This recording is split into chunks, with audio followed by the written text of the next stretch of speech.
Morning বন্ধুরা, তোমাদেরকে সবাইকে স্বাগতম জানাই লক্ষ্মী লাইফস্টাইল ইউটিউব চ্যানেলে।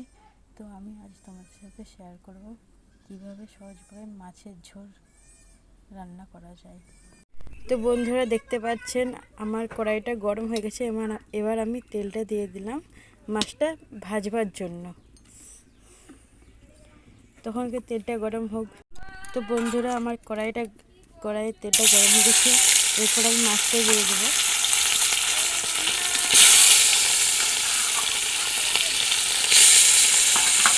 তেলটা প্রচুর গরম হয়ে গেছে।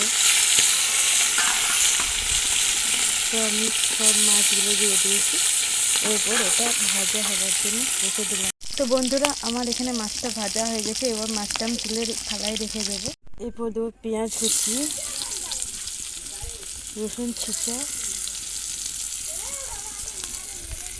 লাল লাল করে ভেজে নেব। আমি টমেটোটা দিয়ে দেবো। লাল লাল করে হালকা হালকা ভেজে নেব। তো বন্ধুরা দেখতে পাচ্ছেন মশলাটা তেল ছেড়ে গেছে। এবার আমি লঙ্কা গুঁড়ো, হলুদ গুঁড়ো, জিরা গুঁড়ো দিয়ে দেবো। আমার বাটিয়ে করা ছিল, তো এই মশলাটা আমি এবার ঢেলে দেবো। তো বন্ধুরা দেখতে পাচ্ছেন আমার মশলাটাই তেল ছেড়ে গেছে। এবার আমি হালকা পরিমাণ মতো জল দিয়ে দেবো।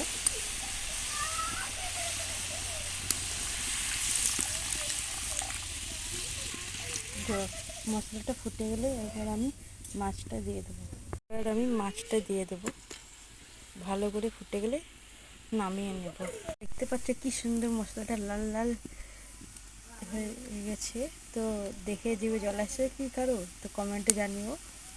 তো দেখতে পাচ্ছেন মশলাটা ফুটে গেছে। তো মাছটা আমার ফুটে গেছে। এবার আমি ঢেলে জামবাটির মধ্যে রেখে দেবো। ঢেলে রেখে দিয়েছি। তো বন্ধুরা ভালো লাগলে চ্যানেলটা সাবস্ক্রাইব করে পাশে থাকবেন আরও নতুন নতুন ভিডিও পাওয়ার জন্য।